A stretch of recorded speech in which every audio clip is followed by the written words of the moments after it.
శ్రీ గురుభ్యో నమ. శ్రీ శ్రావణ మాసంలో మనం ఇప్పటిదాకా లక్ష్మీదేవిని ఏ విధంగా ఆరాధించాలి, ఏ పూజలు చేయాలి, ఏ ఫలితాలు వస్తాయో తెలుసుకుందాం. ఈరోజు శ్రావణ శుక్రవారం మహాలక్ష్మీదేవి ఆరాధన ప్రాముఖ్యత, పూజ ఏ విధంగా చెయ్యాలి, మనకి ఏ ఫలితాలు కలుగుతాయి అన్నది తెలుసుకుందాం. మహాలక్ష్మీదేవి ఆరాధన అంటే మహాలక్ష్మి ఏ విధంగా మనం ప్రసన్నం చేసుకోవాలో కూడా తెలుసుకుందాం. ఇక మహాలక్ష్మీదేవి యొక్క ఆరాధన, పూజ ఫలితాలు ఏంటి అన్నవి కూడా ఒకసారి చూద్దాం. 2.0కి స్వాగతం. హిందూ సంప్రదాయాలు మరియు చరిత్ర, జ్యోతిష శాస్త్రం మరియు జీవన విధానం వాటన్నిటినీ ఇక్కడ అన్వేషించండి. ఇప్పుడే సబ్స్క్రైబ్ చేయండి. ఓం శ్రీ మహాలక్ష్మీ నమోస్తుతే. శ్రీ మహాలక్ష్మీదేవి నమః. శ్రావణ మాసం, ముఖ్యంగా శ్రావణ శుక్రవారాలు శ్రీ మహాలక్ష్మీదేవికి అత్యంత ప్రీతికరమైనవి.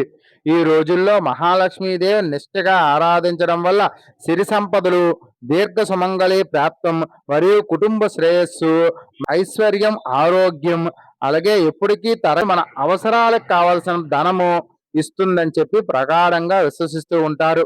ఇక శ్రావణ శుక్రవారం పూజ యొక్క ప్రాముఖ్యత తెలుసుకుందాం. అమ్మవారిని ప్రార్థిస్తే, కొలిస్తే ఈ రోజు ఏమేమి వస్తాయో మనం తెలుసుకుందాం. శ్రావణ మాసంలో శుక్రవారం పూట మహాలక్ష్మీదేవిని మనం పూజిస్తే, ప్రార్థిస్తే, నమస్కారం చేసుకుంటే, ఆ వ్రతము శుక్రవారం వరలక్ష్మి వ్రతం చేసుకుంటే ఏమేమి ప్రాప్తిస్తాయో తెలుసుకుందాం. ముందుగా శుక్రవారం నాడు మహాలక్ష్మీదేవిని పూజించడం వల్ల మహిళలకు దీర్ఘ సుమంగళి ప్రాప్తం లభిస్తుంది. శ్రావణ మాసంలో ప్రతి శుక్రవారం నాడు మహిళల నిష్ఠతో లక్ష్మిని పూజిస్తే వారి గృహంలో సిరి సంపదలకు వెల్లువిరుస్తాయి. అంటే ఎప్పటికీ కూడా వాళ్ళకి డబ్బుకి గాని, ఆనందానికి గాని కొర ఉండదు. ఇంట్లోని పిల్ల పాపలతో సుఖంగా జీవిస్తారు. ఇక శ్రావణ మాసంలో రెండో శుక్రవారము అంటే పౌర్ణమికి పౌర్ణమికి ముందు వచ్చే శుక్రవారం గాని, లేదా రెండో శుక్రవారం గాని దీనిని వరలక్ష్మి వ్రతము అని చెప్పి పురాణాలు, అదేవిధంగా పెద్దలు, పూజ్యులు, గురువులు, అలాగే బ్రాహ్మణులు కూడా తెలియజేశారు. ఈ వరలక్ష్మి వ్రతాన్ని అత్యంత భక్తి శ్రద్ధలతో జరుపుకుంటారు. ఇది మహాలక్ష్మీదేవి ఆరాధనలో ఒక ముఖ్యమైన భాగం. వివాహం తర్వాత వచ్చే తొలి శ్రావణ మాసంలో నవవధువులతో ఈ వ్రతం తప్పనిసరిగా చేయిస్తారు. దీనివల్ల భర్తకు, కుటుంబానికి ఆరోగ్యం మరియు ఆయుష్, వాళ్ళు కోరుకున్న ఐశ్వర్యం కూడా దక్కుతుంది, కూడా లభిస్తుందని చెప్పి మహిళల యొక్క నమ్మకం.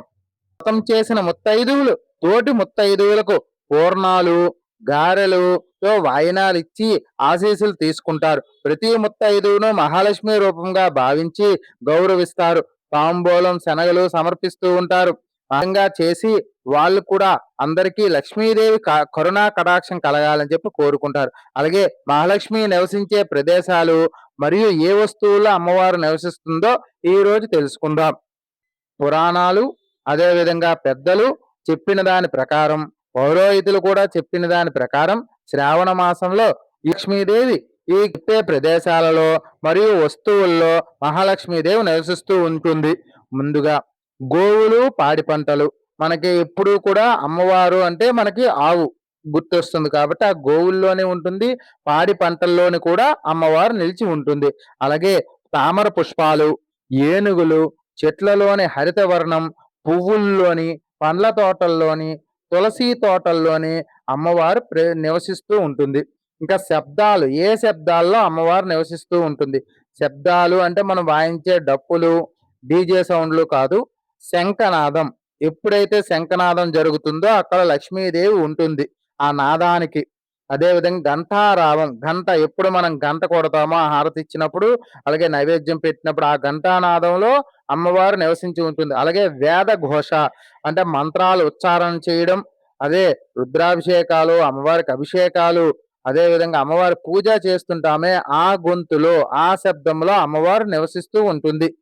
అదేవిధంగా ఇంకా పవిత్రమైన వస్తువులు, కార్యక్రమాలు అంటే మనం ఏ వస్తువులు అయితే పవిత్రంగా ఉంచుకుంటామో ఆ వస్తువులన్నిటిలో కూడా అమ్మవారు ఉంటుంది. ముఖ్యంగా అద్దాలు, మనం రోజు చూసి బొట్టు పెట్టుకుంటాం కదా, అక్కడ అమ్మవారే ఉంటుంది. మన ఎదురుగున్న అమ్మవారే ఉంది అని చూసుకొని మనం బొట్టు పెట్టుకోవాలి. అదే విధంగా మంగళకరమైన వస్తువులు అంటే గాజులు, కుంకుమ, బొట్టు, పసుపు ఇట్లన్నిట్లోనూ అమ్మవారు ఉంటుంది. అలాగే మంగళ వాయిద్యాల్లో కూడా అమ్మవారు ఉంటుంది. మంగళ వాయిద్యం జరుగుతుంటే అక్కడ అమ్మవారు ఉంటుంది.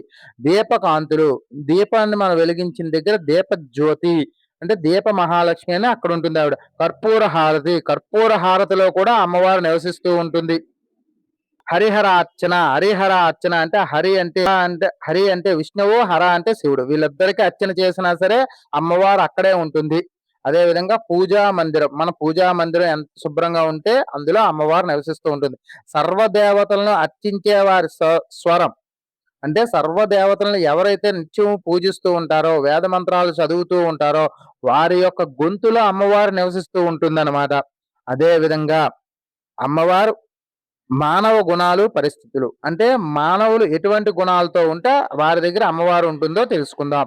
స్నేహము, ఆరోగ్యము, ధర్మబుద్ధి, న్యాయస్థానాలు, శుచి, శుభ్రత, సదాచార పరాయణత, సౌమ్య గుణము, స్త్రీలు ఎటువంటి చీకు చింత లేకుండా హాయిగా ఉండే ఇల్లు, సత్వగుణము, సంపదలు, క్రమశిక్షణ, కార్యశూరత్వం, సమయ పాలన, ఇవన్నీ పాటించే వాళ్ళ దగ్గర అమ్మవారు నివసిస్తూ ఉంటుంది.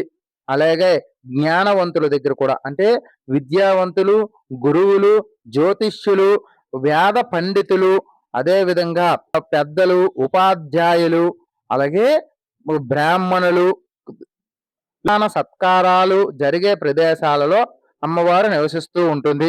ఇక శ్రావణ శుక్రవారం పూజ ఏ విధంగా చేసుకోవాలో తెలుసుకుందాం. పవిత్రీకరణ అంటే మనం శుభ్రం చేసుకోవడం. శ్రావణ శుక్రవారం పూట సూర్యోదయానికి ముందే నిద్రలేచి శుచిగా స్నానం ఆచరించి ఇంటిని, పూజ గదిని శుభ్రపరిచి మనం ఇల్లంతా కూడా మంచి సువాసనలు వచ్చే ధూపం వేసి ఇంట్లో ఉన్న వాళ్ళందరూ కూడా లేచి తయారైతే మనం పవిత్రీకరణ జరిగినట్టు. అదే విధంగా అలంకరణ కూడా గడపకు, పూజ గదికి పసుపు రాసి కుంకుమలు పెట్టి పుష్పాలతో అందంగా అలంకరించి మీ పాదాలకు కూడా పసుపు గాని, పారాయణ గాని చేసుకొని అందంగా అలంకరించాలి. ఇక పూజ ముందుగా గణపతిని పూజ చేసుకొని అదే విధంగా తర్వాత అమ్మవారిని షోడశ నామాలతో పూజ చేసుకొని అమ్మవారి యొక్క లక్ష్మీ అష్టోత్తరం గాని లేదా సహస్రనామం గాని వీలైతే అమ్మవారి యొక్క నామాలు ఏవైనా లేదా దుర్గా సూక్తం, శ్రీ సూక్తం, అష్టలక్ష్మి మంత్రాలు ఇవన్నీ స్తోత్రాలు చదువుకొని అమ్మవారిని పూజ చేయవచ్చు. ఇక నైవేద్యంగా ధూపం, దీపం, హారతి ఇచ్చి నైవేద్యం పెట్టాలి. చక్కెర పొంగలి లేదా బెల్లం పరమన్నం లేదా పంచదార పరమన్నం నివేదన పెట్టాలి.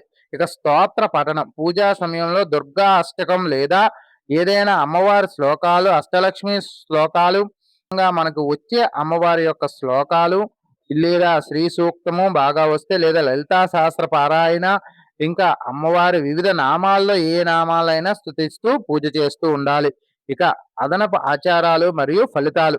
ఇక అమ్మవారికి ఆ శ్రావణ మాసంలో వచ్చే శుక్రవారాల్లో ఉపవాసం ఉండి అమ్మవారిని ప్రార్థించే వారికి దీర్ఘ సుమంగళి ప్రాప్తంతో పాటు ఆ గృహంలో సిరి సంపదలు వెల్లివిరుస్తాయని చెప్పి ఎప్పటికీ కూడా 5వ తనము అంతమవకుండా ఉంటుందని, అంటే ఆ ఇంట్లో నిత్యము కూడా 5వ తనంతో ఉంటూ ఉంటారని, అదే విధంగా ఆ ఇంట్లో ఎప్పుడు ఐశ్వర్యము, ఆరోగ్యంతో ఉంటారని చెప్పి పెద్దలు, మన శాస్త్రాలు అలాగే పురాణాలు కూడా చెబుతున్నాయి.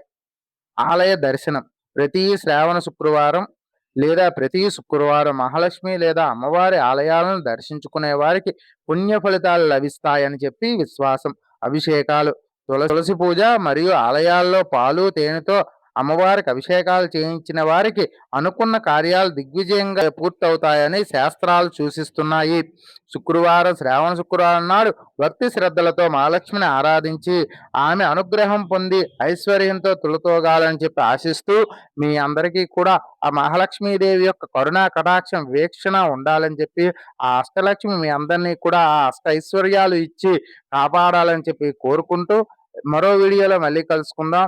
అంతవరకు కూడా సెలవు. శ్రీమాత్రే నమః. జై శ్రీరామ్, జై హింద్. మా వీడియోలన్నీ కూడా లైక్ చేయండి, మీరు కామెంట్ చేయండి, మమ్మల్ని ఆదరించండి.